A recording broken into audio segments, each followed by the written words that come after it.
The CLA class, a rather different kind of Mercedes. It's compact and coupe-like, yet has 4 doors and a large boot. And it'll set the neighbours talking far more than if you simply bought yet another small German badged executive saloon. It's a model to challenge your preconceptions, that's for sure. Never underestimate the power of emotional appeal.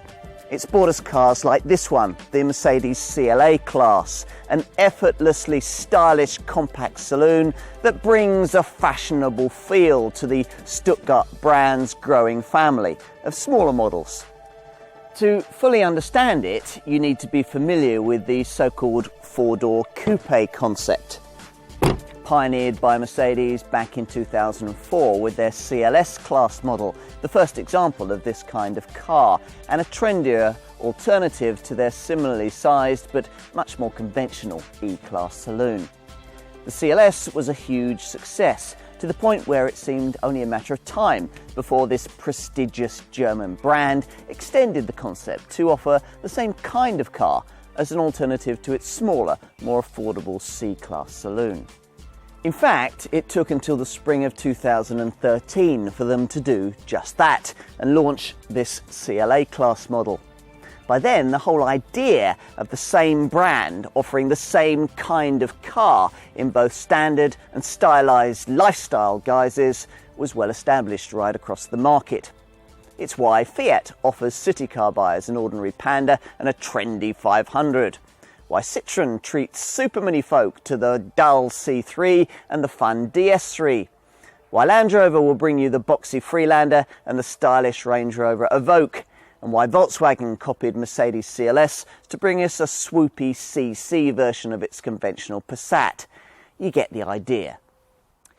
In other words, if your target market for a car like this CLA, you'll be someone who likes the idea of buying a sporty, prestigiously badged compact saloon, but wants to make a bit more of a statement about doing it. As I said, it's all about emotional appeal. But can this car deliver away from the showroom lights? Let's find out. Mercedes markets this car as a sporty alternative to its more conventional C-Class saloon.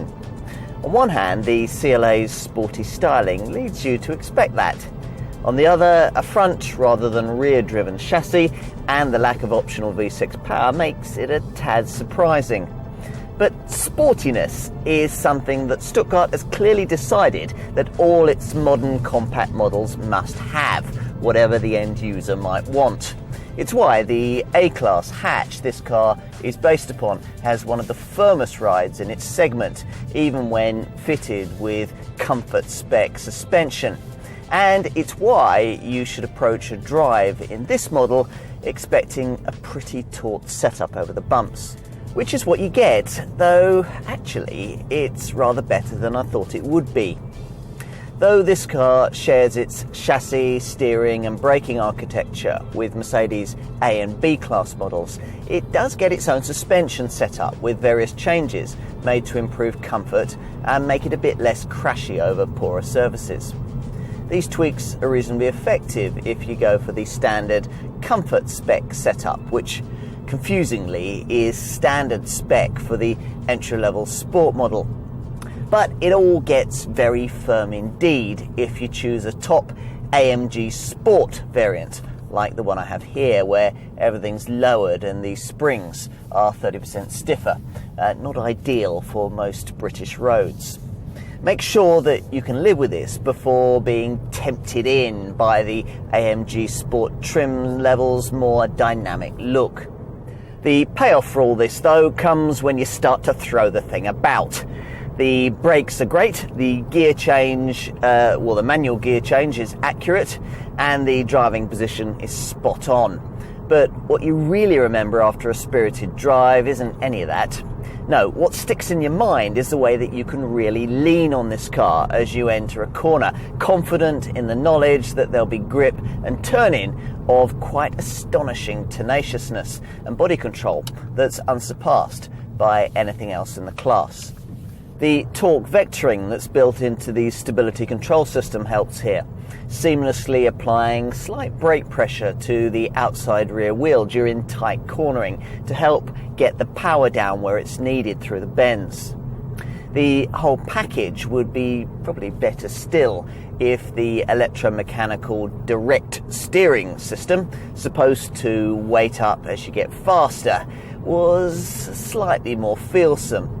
A drive in the top CLA 45 AMG Super Saloon version of this car will be enough to prove that Mercedes can get this right.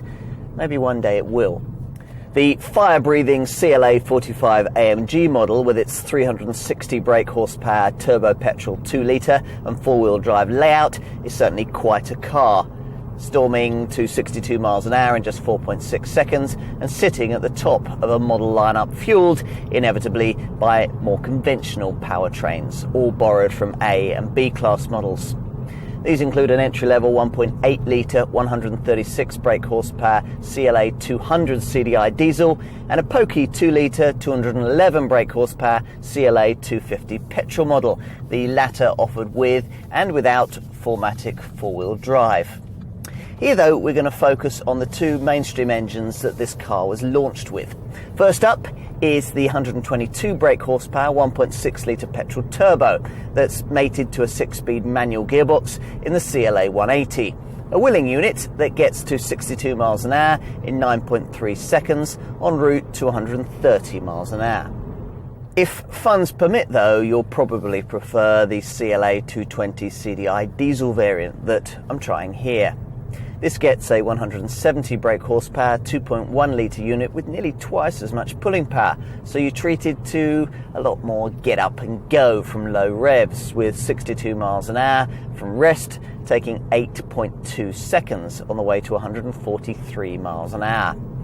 It comes mated solely to a 7-speed 7G DCT automatic transmission, one of those state-of-the-art double-clutch setups that can select the next gear before you've even left the last one. This box features economy and sport modes, plus a further manual option if you want to use its steering wheel mounted paddle shifters. By any measure, this is a handsome car, purposeful with sporting proportions and a potent bonnet power dome. High-tech too, with jewel-like LED daytime running lamps fashioned to create a flare effect around the diamond-shaped grille. The effect is reminiscent of the kind of motor show concept car you'd never expect to see in production. In this case, the concept style coupe Mercedes showed at the 2012 Beijing Motor Show, then launched almost unaltered to a surprised market less than a year later. It's not just about aesthetics either. The super sleek drag factor of just 0.23 CD makes this not only the most aerodynamic Mercedes model to date, but also the most aerodynamic production vehicle in the world. Underneath, inevitably, it's all far more familiar. This model sharing its chassis, its engines and everything else under the skin but its suspension setup with Mercedes' other compact cars, the A and B class models. So, in other words, it's four-cylinder only and front-driven, unlike the boxier W204 series C-Class model it was launched to sell alongside. It's slightly bigger than that car too, and, as I've been suggesting, has a much shapelier look, especially from the side, where the profile is determined by three prominent lines, these two flowing down onto and up into powerful shoulder muscles that sit above the rear wheel arches and define the C-pillars, and this third line that flows out of the rear door towards the tail lamps. The rear end, with its interplay of convex and concave surfaces and edges, is possibly a little more controversial. The gently sloping roof contour and rear window curvature there to emphasise the coupe styling that aims to try and sell you this car. The other thing we're told that'll snare potential buyers is the at-the-wheel experience. Let's see.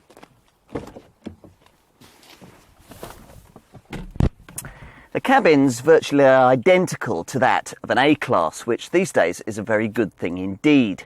So you get the same deeply cowled twin-dial instrument binnacle viewed through a lovely, grippy, Napa leather-trimmed three-spoke multifunction steering wheel.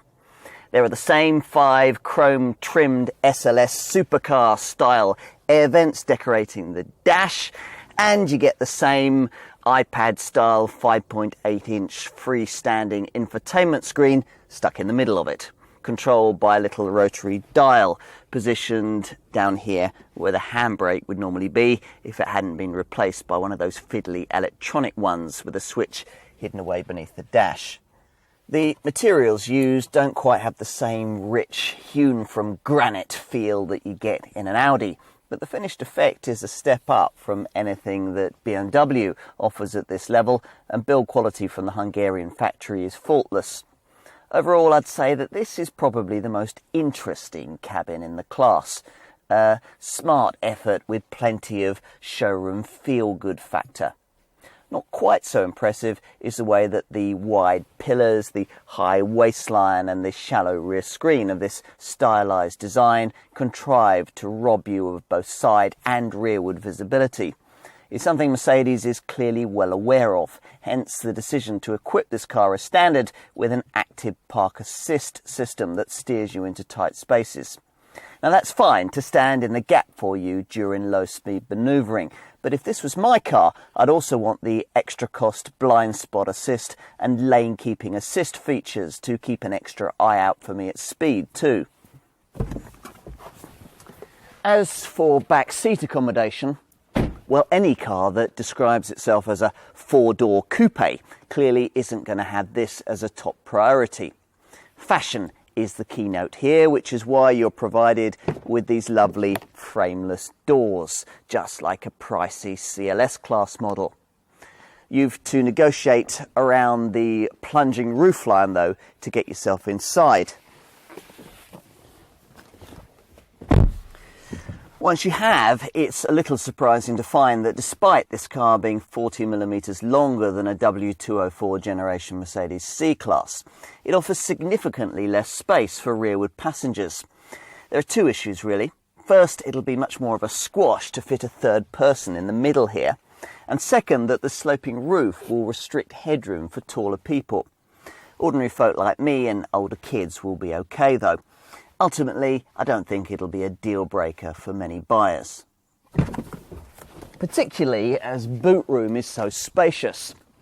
Now there's quite a high lip to lump your packages over, but once you do, there's a generous 470 litres on offer, nearly as much as a 4-door C-Class and 45 litres more than you'd get in a rival Audi A3 saloon. It's also nearly 40% more than you get in a comparable Volvo S60 and the same amount bigger than what's on offer in a Mercedes A-Class hatch. In other words, we're talking here of a pretty decently sized cargo area, even if it is somewhat narrow and awkwardly shaped. You've got a useful area under the floor as well to hide valuables away from prying eyes in the absence of a spare wheel. You can further extend the space on offer by pushing forward the standard 60-40 split folding rear bench. If that's not enough, then talk to your dealership about this CLA class shooting brake estate model. Let's start with the facts. Expect to pay somewhere in the £25,000 to £30,000 bracket for mainstream petrol and diesel versions of this CLA class. I'm going to focus here on the 2 models available from launch and the 2 that will account for the majority of sales. The manual-only 122 brake horsepower CLA 180 petrol variant and the automatic-only 170 brake horsepower CLA 220 Cdi Diesel. There's a £5,000 premium to go from one to the other. In each case, there's a choice of 2 different trim levels, entry-level Sport and for another £2,200, AMG Sport. Talking of AMG, that leaves only the flagship CLA 45 AMG Super Saloon variant, a different proposition entirely, priced at around the £42,000 mark. Now to where this car sits within the Mercedes model lineup. It's a stylised saloon variant of the A-Class hatch, and as you might expect, is priced £3,000 to £4,000 above like-for-like versions of that car, depending on the derivative you're looking at. Now that pitches it rather uncomfortably close to the supposedly bigger C-Class four-door model that competes in the larger compact executive saloon segment. So, which should you go for? Well, it'll come down to personal preferences of style. For pricing, well, it isn't a lot different. Compare, for example, AMG sport-trimmed CLA 180 and C180 models, and the CLA will save you around £1,800, though that's mainly because its engine offers up 34 brake horsepower less. Compare, though, AMG sport-trimmed CLA 220 CDI and C220 CDI automatic models, and the CLA will only save you around £800. Enough about Mercedes in-house alternatives. What about the opposition? Well, Mercedes will tell you that there's nothing quite like this car. Rivals Audi, though, will disagree and wheel out their swoopy A3 saloon model as proof. It's perhaps the most obvious alternative to a CLA.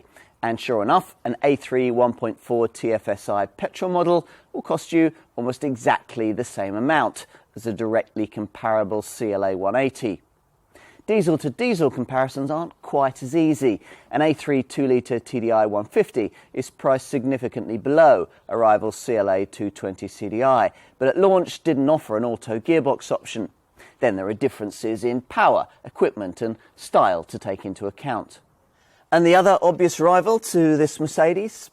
Well, it's the only other car in this part of the market that, like this CLA class, claims to be a compact four-door coupe.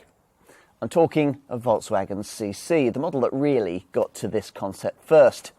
In base petrol 1.4 TSI 160 PS form, it's priced almost identically to an equivalent CLA 180. As a 177 PS 2-litre TDI DSG automatic, though, the equivalent model to a CLA 220 CDI, it's about £1,200 more. For me then, Audi and Volkswagen offer the two most direct alternatives to this car. But there are a couple of other smartly badged, comparably priced and pitched sporty compact saloon options you could also look at.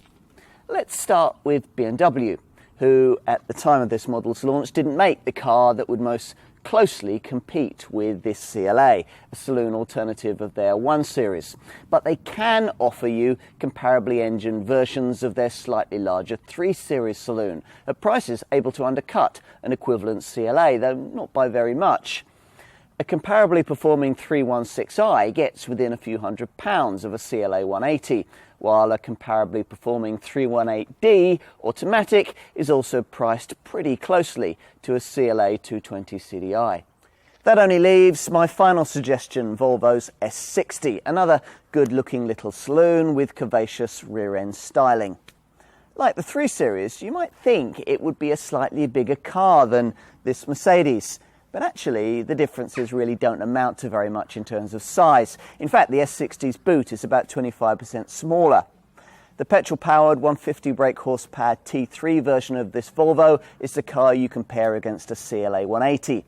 The diesel-powered 163 brake horsepower D4 Geartronic S60 goes up against a CLA 220 CDI. In both cases, the Volvo would save you around £3,000 to £4,000 in base trim form, but get it in the kind of sporty R-design trim that would properly set it up as a CLA class rival, and the price differences are slight. For the sake of completeness, we ought to finish this analysis of rivals by talking about alternatives to the top CLA 45 AMG Super Saloon variant, which won't take long because there aren't many. Audi has engineered something similar, a 4-wheel drive, 2-litre turbocharged S3 version of its A3 saloon, but it fronts up with nearly 20% less power. Otherwise, the very top version of this Mercedes really is in a class of its own. If, having considered all of this, you conclude that it is a CLA class model that you really want, then bear in mind that this shape is very sensitive to colour. Red, for example, I don't think works at all. Once you've sorted that, then whichever variant you select, the 1.6 petrol turbo with manual transmission in the CLA 180, this 2.1 litre diesel with auto transmission in the CLA 220 CDI, or even the 2 litre petrol turbo in the CLA 45 AMG version. Whichever of those you go for, you'll be expecting a very decent level of standard equipment for the money being asked, and by and large, you ought to be more than satisfied.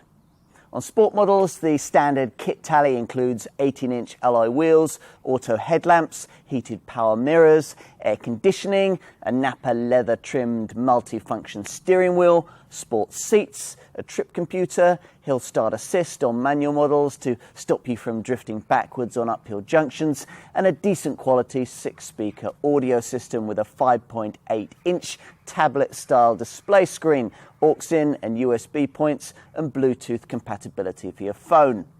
There's even an active park assist system that will identify potential spaces, then, if you want, automatically steer the car into them. Opt for the AMG Sport Trim package I have here, and you also get a body styling pack, that's front and rear apron and side skirts, upgraded AMG alloy wheels, privacy glass, bi-xenon headlamps, sports seats with special red stitched Alcantara trim, studded aluminium pedals, and a special flat-bottomed AMG steering wheel. But the most important change is the adoption of firmer lowered sport suspension. It's 20mm down at the front and 15mm at the rear, delivering a firmer ride that not all owners will like. As for safety kit, well, all the expected items are in place. 7 airbags, including a driver's knee bag, anti-whiplash head restraints, Isofix child seat fastenings, a deformable steering column, and a pedestrian-friendly bonnet. But, as you might expect in this day and age, this car goes a lot further than that. Let's start with the standard stuff and attention assist, a clever feature that monitors your driving reactions to detect drowsiness it'll respond to by prompting you to stop for a restorative coffee. Then there's adaptive brake assist, which primes the brakes if you suddenly come off the throttle and wipes them in wet weather to keep them continually effective. And talking of braking, you also get a collision prevention assist setup. It's like an extra pair of eyes that constantly scans the road in front and behind you for potential collision hazards. If one is detected, it'll warn you and prime the brakes. If you don't respond or aren't able to, the car can brake itself to reduce the severity of any resulting accident. The system also protects against rear-end collisions at speeds of over 4 miles an hour. In other words, it's very clever. Testing has indicated that this whole setup will eradicate 20% of nose-to-tail accidents and decrease their severity in a further 25% of cases.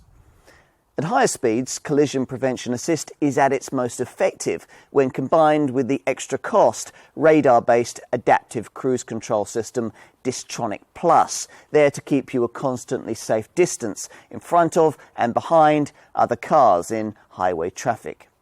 Other optional safety features include a lane tracking package, which gives you blind spot assist to stop you dangerously pulling out to overtake, and lane keeping assist to stop dozy drivers from veering out of their lanes on the highway. There's a screen-mounted camera that pictures speed limit signs as you pass them and displays them on the dash, an intelligent bi-xenon headlamp system that can automatically dip its beam against oncoming traffic at night and can vary its beam pattern and lighting to suit the kind of road that you're driving on. And the clever pre-safe anticipatory system that senses an emergency situation early on before automatically pre-tensioning the seatbelts, closing the windows and positioning the power sunroof and electric seats if they've been fitted to provide for optimum crash survival. Of course, just because you've survived a crash doesn't mean you'll be in a position to think clearly and alert the emergency services. But if you found an extra couple of £1,000 to specify the command online system with media interface setup that I have here, you won't have to. It'll automatically call for help via your phone, sending the nearest call centre your exact GPS coordinates. The same package includes a larger 7-inch colour tablet screen from which to control, via voice or button, an HDD 3D sat-nav system and a 10GB music library. You also get in-car internet access to Mercedes-Benz online services, via which you can access Twitter, Facebook and internet radio. And you can download integrated Mercedes apps for things like Google Local Search and weather, and the option of downloading a route preset on a home computer through Google Maps. Other nice-to-have features include a huge panoramic sliding sunroof, an 11-speaker Harman Kardon Logic 7 surround sound audio system, a reverse parking camera, and a reasonably priced Becker Matte Pilot sat-nav system. I also love the illuminated door sill plates, a constant reminder of star quality. Now, you'd expect the world's most aerodynamic production car to deliver an ultra-competitive set of running costs, especially given that all of the engines on offer feature direct injection and turbocharging, plus an eco start-stop system that cuts the engine when you don't need it, stuck in traffic or waiting at the lights. Further efficiency measures include an economy setting for the automatic gearbox, intelligent management of engine ancillaries like the alternator, the oil feed and the water pump, a display to encourage more economical driving, low rolling resistance tyres, an adjustable radiator shutter, and a Camtronic load management system for the petrol 1.6 that reduces throttling losses under partial load, this alone improving fuel consumption by up to 10%. As a result, the entry-level petrol-powered manual gearbox CLA 180 can manage 50.4 miles per gallon on the combined cycle with emissions of 130 grams per kilometre. They're not quite as good as a rival Audi A3 Saloon 1.4 TFSI. Those returns are about 10% better than those of a rival Volkswagen CC 1.4 TSI, and also significantly improved on what you'd get from direct rivals like BMW's 316i and Volvo's S60 T3. As for the CLA 220 Cdi Diesel model that I'm driving here, well, provided that you use the economy mode on the 7G DCT 7-speed auto gearbox, you should get somewhere close to Mercedes' quoted figures, 62.8 miles per gallon on the combined cycle and 117 grams per kilometre of CO2. The comparable Audi A3 Saloon again does better, but its 2-litre TDI 150 engine is less powerful. The equivalent Volkswagen CC, the 2-litre TDI 177 DSG, again does much worse.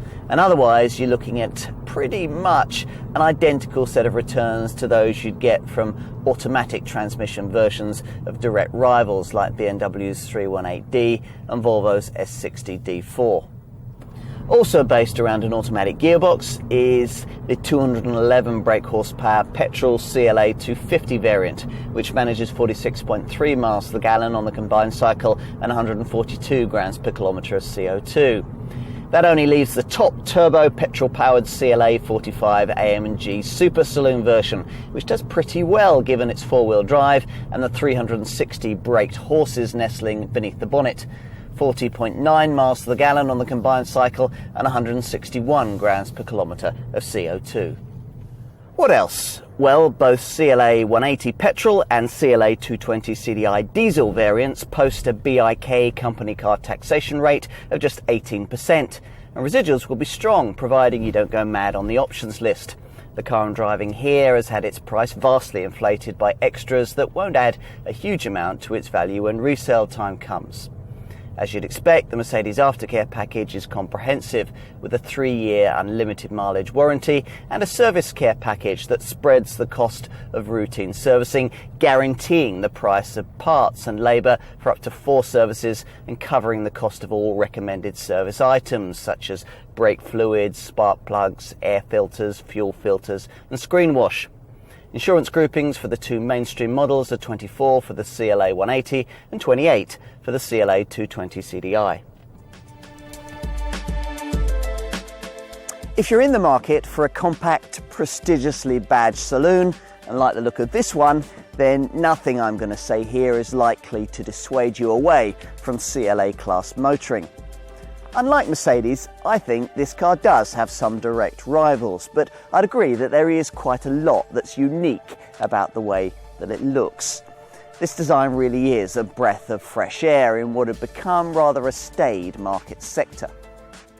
Which is why it's very likely to sell as intended, to people who never expected to drive a Mercedes. Younger folk who don't care about the abandonment of the rear-wheel drive layout that was once considered conditional for a car of this type. They'll probably care just as little about the rear seat packaging compromises and the rather firm ride. They might not even mind the premium pricing. It's all about emotional appeal, you see, as I said at the beginning. Going forward, the CLA has a massive role to play in the Mercedes model range, with huge appeal in growing markets like China. Here, it'll be more of a niche product that importantly frees up the C-Class to be a bit bigger and more luxurious. It's the kind of car that'll redefine what this brand stands for in the eyes of many potential buyers, exactly as it was meant to.